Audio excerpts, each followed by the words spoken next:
जब हम बिजली के बारे में सोचते हैं तो दिमाग में क्या आता है? बल्ब जलना, पंखा चलना, यही सब है ना? लेकिन जरा सोचिए, क्या बिजली इससे कहीं ज्यादा कुछ कर सकती है? क्या बिजली केमिकल बदलाव ला सकती है, चीजों को तोड़ सकती है, या एक धातु पर दूसरी की जादुई परत चढ़ा सकती है? आज हम इसी की पड़ताल करने वाले हैं। तो चलिए इस कहानी को एक बहुत ही बेसिक सवाल से शुरू करते हैं। क्या पानी जैसे तरल पदार्थ यानी लिक्विड्स बिजली कंडक्ट कर सकते हैं? जैसा कि हम देखेंगे, इसका जवाब उतना सीधा साधा नहीं है जितना लगता है। अब यह बात थोड़ी मजेदार हो जाती है।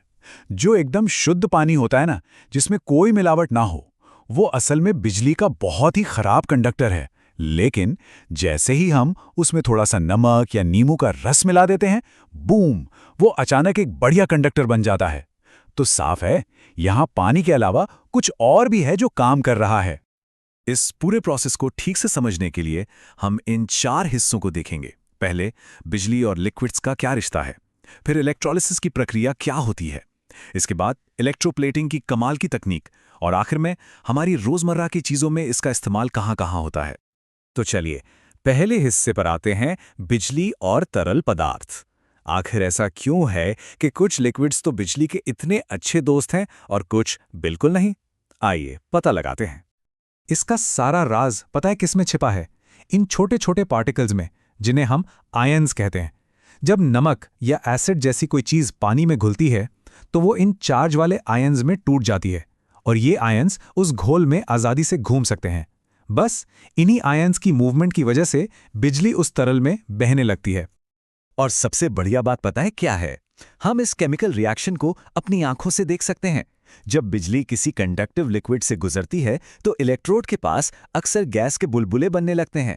ये एक पक्का सबूत है कि यहाँ सिर्फ करंट नहीं बह रहा, बल्कि एक असली केमिकल बदलाव हो रहा है। इस पूरे प्रोसेस का एक साइंटिफिक नाम भी है, विद्युत अपघटन, या जिसे हम इलेक्ट्रोलिसिस कहते हैं। तो चलिए अब जरा इस प्रक्रिया की गहराई में उतरते हैं। तो जिस घोल में ये सारा कमाल होता है ना, उसे साइंटिस्ट लोग कहते हैं इलेक्ट्रोलाइट।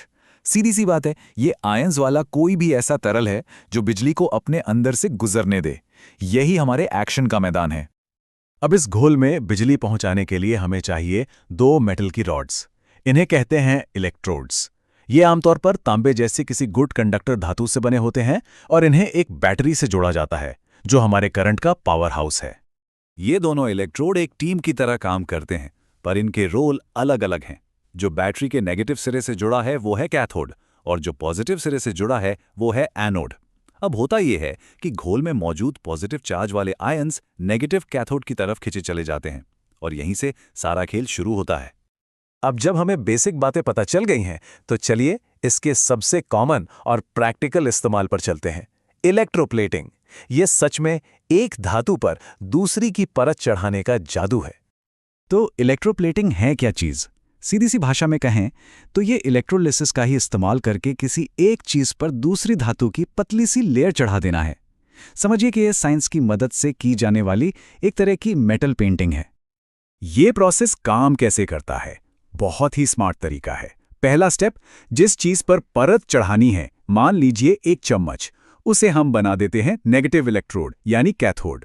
दूसरा स्टेप, जिस मेटल की परत चढ़ानी है, जैसे चांदी, उसे बना देते हैं पॉजिटिव इलेक्ट्रोड यानी एनोड। तीसरा स्टेप, दोनों को एक स्पेशल घोल में डाल देते हैं।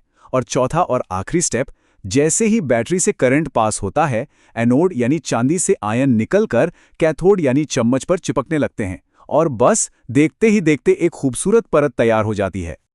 ये साइंस सुनने में तो बड़ा कमाल का लगता है, पर इसका हमारी रोजमर्रा की जिंदगी से क्या कनेक्शन है? शायद आप हैरान हो जाएंगे ये जानकर कि ये टेक्नोलॉजी हमारे कितने आसपास है। चलिए देखते हैं। तो सवाल ये है कि हम ऐसा करते ही क्यों हैं? इसके 3 मेन कारण हैं। चीज़ों को मजबूती और टिकाऊपन देना, उन्हें एक सुंदर और चमकदार फिनिश देना, और सबसे ज़रूरी, उन्हें जंग और ख़राब होने से बचाना। इसका सबसे आम उदाहरण तो हम हर रोज देखते हैं, गाड़ियों के चमचमाते बम्पर और बाथरूम के नल। ये जो क्रोम की परत होती है ना, ये ना सिर्फ अच्छी दिखती है बल्कि जंग से भी बचाती है। एक और बहुत कॉमन एग्जाम्पल है आर्टिफिशियल ज्वेलरी। सस्ती धातुओं पर सोने या चांदी की एक पतली सी परत चढ़ा दी जाती है ताकि वो महंगी और सुंदर दिखें। ये सब इलेक्ट्रोप्लेटिंग का ही कमाल है। एक और मज़ेदार इस्तेमाल देखें। मछली पकड़ने की जो रॉड्स होती हैं उन पर अक्सर निकल की प्लेटिंग की जाती है। क्यों? ताकि वो पानी में रहने के बावजूद जंग न खाएं और सालों साल चलें। यहाँ तक कि डेंटिस्ट्री जैसे फील्ड में भी कुछ टूल्स और मटेरियल्स को मजबूत बनाने और बेहतर दिखाने के लिए इलेक्ट्रोप्लेटिंग का इस्तेमाल होता है।